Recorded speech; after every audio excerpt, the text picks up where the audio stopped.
নমস্কার। আজ কার্বোহাইড্রেটের স্ট্রাকচার এবং ফাংশন নিয়ে আলোচনা করছি। দেহ গঠনে এবং শক্তি প্রদানে অন্যতম গুরুত্বপূর্ণ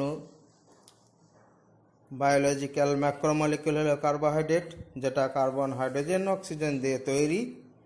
কার্বন এবং হাইড্রোজেন এই দুটি প্রধান অ্যাটম থাকায় একে কার্বন হাইড্রোজেন কম্পাউন্ড বলা হয়। জীবন সৃষ্টির সময় প্রথম যে জৈব যৌগ অণু তৈরি হয়েছিল সেটা হচ্ছে এই কার্বোহাইড্রেট।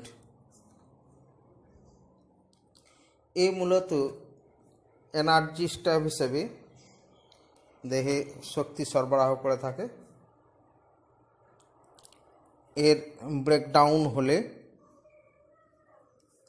তা থেকে শ্বসন প্রক্রিয়ায় এটিপি পাওয়া যায়। প্ল্যান্ট টিস্যুর অন্যতম প্রধান উপাদান কার্বোহাইড্রেট। সেলুলোজ তৈরি, হেমিসেলুলোজ, পেকটিন, সুবেরিন সব কার্বোহাইড্রেট দিয়ে তৈরি। স্টোরেজ ফাংশন হিসেবে কার্বোহাইড্রেটের ভূমিকা আছে। সেলুলোজ, স্টার্চ এবং অ্যানিম্যালের ক্ষেত্রে গ্লাইকোজেন, যেটাকে অ্যানিম্যাল স্টার্চ বলে। এছাড়াও এর আরও একাধিক গুরুত্ব আছে,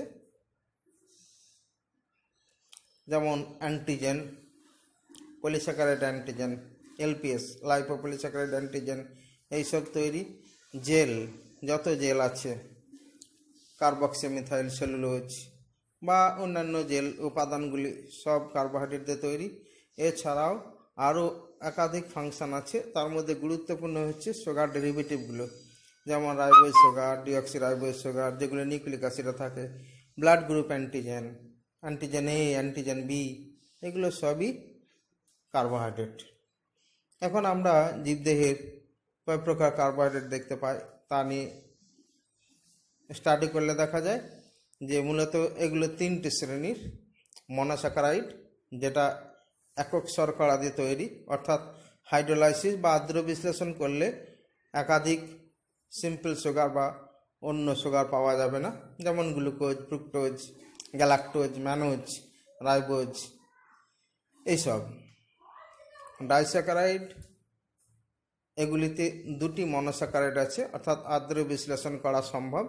একটি 1,4 গ্লাইকোসাইডিক বন্ড তৈরি হয়, যা বিয়োজিত হয়। আর 3 নম্বর হচ্ছে পলিস্যাকারাইডস, যেখানে 2-এর বেশি মনোস্যাকারাইড একক থাকে এবং আদ্র বিশ্লেষণ করলে তারা আলাদা হয়ে যায়। এখানেও গ্লাইকোসাইডিক বন্ড থাকে ইউনিটগুলোর মধ্যে, যেমন স্টার্চ, গ্লাইকোজেন, সেলুলোজ, এইসব। এই পলিস্যাকারাইডগুলোকে আরও একটা কথায় গ্লাইকেন বলা হয়। এই গ্লাইকেনগুলি যদি একই ধরনের মনোস্যাকারাইড দিয়ে তৈরি হয় তখন তাকে হোমোগ্লাইকেন বলে। এবং যেমন স্টার্চ, গ্লাইকোজেন, এগুলো গ্লুকোজ দিয়ে তৈরি, এদের হোমোগ্লাইকেন বলে। যদি ভিন্ন ভিন্ন মনোস্যাকারাইড পাওয়া যায় তাকে হেটেরোগ্লাইকেন বলে, যেমন মিউকোপলিস্যাকারাইড, মিউসিন এবং হেপারিন, এগুলো। সাধারণত একই ধরনের উপাদান দিয়ে, অর্থাৎ হোমোগ্লাইকেন হলে, যদি সেটা গ্লুকোজ দিয়ে তৈরি হয় তাকে গ্লুকোসান বলে, ফ্রুক্টোজ দিয়ে তৈরি হলে ফ্রুক্টোসান, এবং গ্যালাক্টোজ দিয়ে তৈরি হলে তাকে আমরা গ্যালাক্টোসান বলি। এগুলো সব গ্লাইকেন।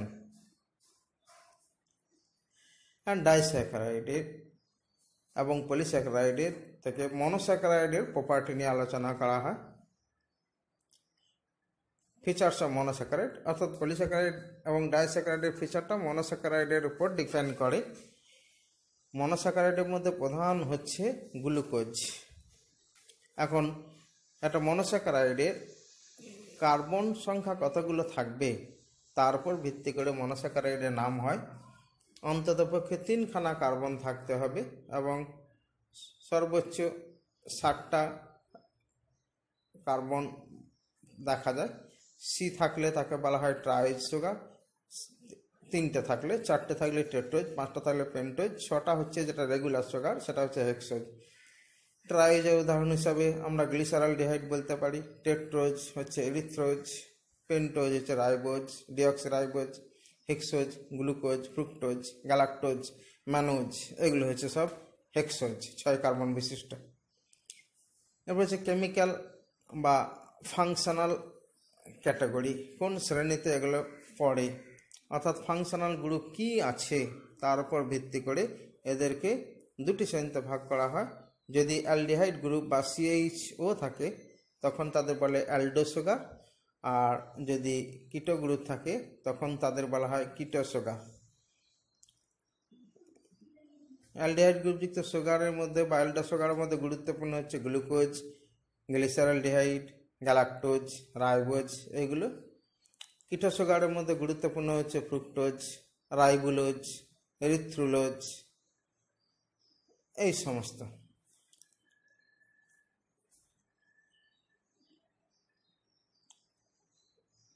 এখানে একটা ছবি দেখাচ্ছি, এটা গ্লিসারলডিহাইড, ডি গ্লিসারলডিহাইড, এটা একটা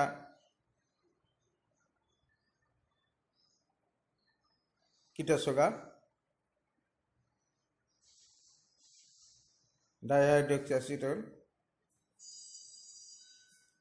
এখন মনোস্যাকারাইডের অন্যতম একটা ধর্ম হচ্ছে সিমেট্রি অ্যাসিমেট্রি, কার্বনের উপস্থিতির উপর ভিত্তি করে আইসোমেরিজম।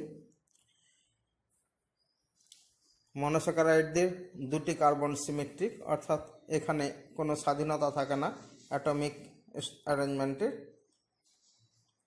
তার মধ্যে একটা গ্রুপে থাকে সি এর সঙ্গে যুক্ত থাকে এইচওইচ, এবং আরেকটির সঙ্গে যুক্ত থাকে সিএইচও অথবা কিটো, অ্যালডিহাইড গ্রুপ অথবা কিটোন গ্রুপ। এই দুটো জায়গা, দুটো কার্বন ফিক্সড, অর্থাৎ এখানে কোনো স্বাধীনতা থাকে না। বাকি কার্বনগুলো অ্যাসিমেট্রিক, অর্থাৎ এখানে অ্যাটমিক স্যাচুরেশনটা পরিবর্তিত হওয়ার সুযোগ থাকে। এইচ এবং OH দিয়ে এই কার্বনগুলো স্যাচুরেট হয়। এইচ এবং OH বাম দিক ডান দিকে স্থানান্তর বা শিফটেড হতে পারে, অর্থাৎ এগুলো র্যান্ডমভাবে বিন্যস্ত।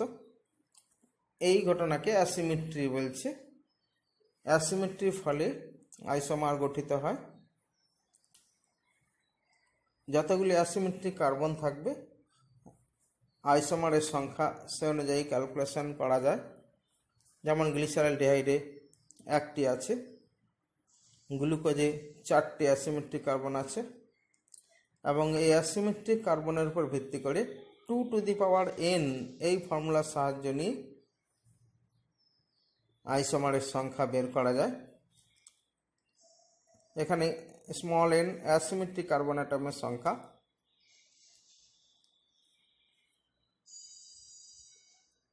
গ্লিসারলডিহাইডের 1টি অ্যাসিমেট্রিক কার্বন, 2টি সিমেট্রিক কার্বন, সেক্ষেত্রে তার আইসোমার হবে 2টি। এরিথ্রোজের অর্থাৎ 4 কার্বন বিশিষ্ট সুগার, তার আইসোমার 4টি। গ্লুকোজের 4টি অ্যাসিমেট্রিক কার্বন, সুতরাং 16টি আইসোমার থাকবে। এইভাবে আইসোমার হিসাব করা হয়। বিভিন্ন ধরনের আইসোমার আছে, তার মধ্যে সবথেকে গুরুত্বপূর্ণ হচ্ছে অপটিক্যাল আইসোমার। বিভিন্ন ম্যাক্রোমলিকুল এই আইসোমেরিজম দেখায়। Monosaccharide plane of polarised light, অর্থাৎ মেরুযুক্ত আলোকের আলফা রশ্মি, এক্স রশ্মি, এগুলো এই আলোকে ডান দিকে বিক্ষিপ্ত করে। ডান দিকে বিক্ষিপ্ত করলে তাকে বলা হচ্ছে ডি ফর্ম বা ডেক্সট্রো রোটেটরি ফর্ম। আর আলোকে যদি বাম দিকে বিচ্ছুরণ ঘটায় তখন তাকে লিভো রোটেটরি বা এল ফর্ম বলা হয়। ডি ফর্ম সুগার বা আইসোমারগুলি রেগুলার প্রকৃতির এবং অনেক বেশি স্টেবল। এখানে কতগুলো ছবি দেখানো হয়েছে। এখানে ডি গ্লুকোজ এবং এল গ্লুকোজ দেখানো হয়েছে। 1 নম্বর কার্বনের ঠিক পরে 2 নম্বর কার্বনে এইচ ডান দিকে আছে, OH বাম দিকে আছে। ঠিক একইভাবে ফ্রুক্টোজের ডি ফ্রুক্টোজ দেখানো হয়েছে, ডান দিকে সি ডবল বন্ড আছে। OHটা ডান দিকে থাকলে সাধারণত ডি হিসাবে আমরা বলি। কিন্তু এটা রুল নয়, মনে রাখার জন্য। OH ডান দিকে থাকলে ডি, OH বাম দিকে থাকলে এল, এবং সেটা সেকেন্ড কার্বনটাতে হতে হবে। সেকেন্ড কার্বনের উপর ভিত্তি করে এটা হয়। এরপর হচ্ছে এপিমার। এগুলো আরও এক ধরনের আইসোমার যেগুলো স্টেবল এবং ফিক্সড আইসোমার, সাধারণত ইরিভার্সেবল, পরিবর্তন হয় না। এই আইসোমারগুলো এদের পারস্পরিক এপিমার বলছে। যেমন গ্যালাক্টোজ গ্লুকোজের একটা এপিমার, যেটা ফোর্থ কার্বন পজিশনের জন্য হয়, এবং ম্যানোজও একটা গ্লুকোজের এপিমার, যেটা 2 কার্বন পজিশনের জন্য হয়, যেটা এখানে দেখাচ্ছি।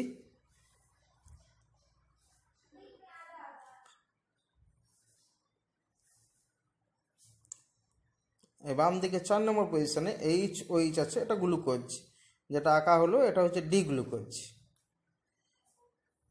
এটা ডি গ্লুকোজ।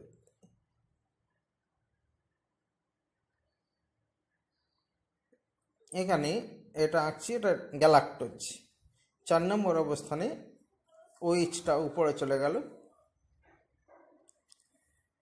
ডি গ্লুকোজ থেকে বিটা ডি গ্লুকোজ। বিটা হয় 1 নম্বর কার্বনে OHটা উপরের দিকে থাকলে, 4 নম্বর কার্বন পজিশনে চেঞ্জ হয়ে গেলে সেটা হচ্ছে বিটা গ্যালাক্টোজ।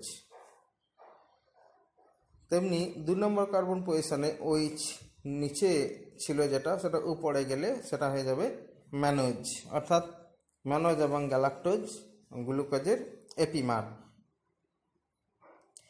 এর আরেকটা আইসোমার ফর্ম হচ্ছে অ্যানোমার। এখানে অ্যানোমেরিক কার্বনের জন্য বা 1 নম্বর কার্বনের অবস্থানের জন্য এই দুটি আইসোমার পাওয়া যায়। এখানে এটা দেখানো হচ্ছে কিভাবে আইসোমারটা তৈরি হতে পারে। এখানে 1 নম্বর কার্বনে যেটা CHO থাকার কথা, ওই CHO আছে। এই ফার্স্ট কার্বন অবস্থানের জন্য দুটো আইসোমার পাওয়া যাচ্ছে, একে অ্যানোমার বলা হয়। এখানে যদি আমরা অ্যালিফ্যাটিক চেন আকারে লিখি, ওপেন চেন, তাহলে এইরকম হবে।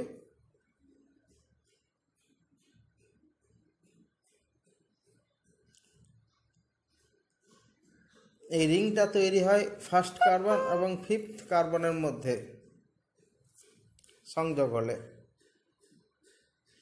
এখন এই অ্যানোমেরিক কার্বনের যখন রিংটা ক্লোজ হয়, তখন মাঝে একটা অক্সিজেন আসে। এই অক্সিজেন যদি উপরেরটা আসে, মাঝে ঢোকে অক্সিজেনটা, তাহলে H ওখানে পড়ে থাকবে, অর্থাৎ H বিচ্ছিন্ন হয়ে উপরে পড়ে থাকলো, আর নিচের দিকে OH যেটা আছে OH থেকে গেল, তখন এটা হবে আলফা অ্যানোমার। একইভাবে এই অক্সিজেন যদি 1 নম্বর কার্বনেরটা হয়, তাহলে উপরে অক্সিজেনটা ইউজ হচ্ছে না, নিচে H পড়ে থাকলো, উপরে OH চলে গেল, এটা হচ্ছে বিটা অ্যানোমার। OH উপরে থাকলে বিটা, OH নিচে থাকলে আলফা। এই আলফা এবং বিটা অ্যানোমার সবসময় একটা কনসেন্ট্রেশন ইকুইলিব্রিয়ামে থাকে, এবং এই ইকুইলিব্রিয়ামটা এরা পারস্পরিক ইন্টারচেঞ্জের মাধ্যমে বজায় রাখে, অর্থাৎ আলফা থেকে বিটা বা বিটা থেকে আলফা হয়ে যায়। আলফা এবং বিটার অনুপাত সাধারণত 2:3 থাকে। এই রূপান্তরকে মিউটার রোটেশন বলে। মিউটার রোটেশনের ফলে তাদের একটা স্টেবিলিটি বজায় থাকে।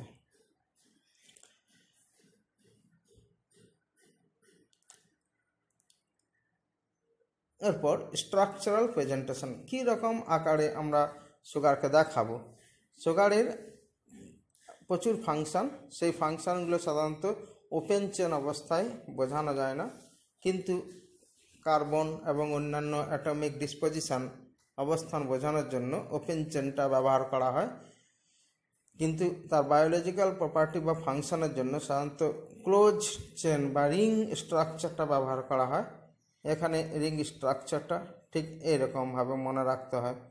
CH2H, OH থাকলে H, HOH, OHH, HOH, OHH, OH উপরে আছে, সুতরাং এটা বিটা ডি গ্লুকোজ। এটা রিং ফর্ম। আরও একটা ফর্ম আছে যেটা হচ্ছে রিল্যাক্সড ফর্ম, যেটা বিজ্ঞানী হাওয়ার্ড দেখিয়েছিলেন, যে অ্যাকুয়াস সলিউশনে মনোস্যাকারাইড বা গ্লুকোজ সবসময় রিল্যাক্সড ফর্মে থাকে। এই দু রকম অবস্থায় থাকতে পারে, একটা চেয়ার ফর্ম এবং একটা বোট ফর্ম। এখানে দেখানো হচ্ছে চেয়ার আকারের এবং বোট আকারের দুটো প্রেজেন্টেশন। এটাকে বলা হয় হাওয়ার্থ প্রেজেন্টেশন। বোট ফর্মটা মোটামুটি বেশি স্টেবল টাইপের হয়।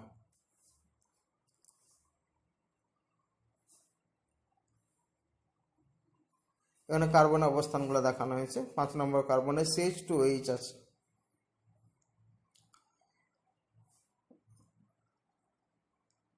ডি গ্লুকোজ বা যে কোনো হেক্সোজে যখন রিং আকারে দেখানো হয় তখন সেটাকে বলা হয় পাইরান রিং। যেমন গ্লুকোজকে বলা হয় হেক্সোপাইরানোজ। এবং যখন রিংটা 5 বাহু বিশিষ্ট হয় তখন সেটাকে বলা হয় ফিউরান রিং। 6 বাহু বিশিষ্ট হলে পাইরান এবং 5 বাহু বিশিষ্ট হলে ফিউরান। সেই জন্য ফ্রুক্টোজকে হেক্সোফিউরানোজ বলা হয়।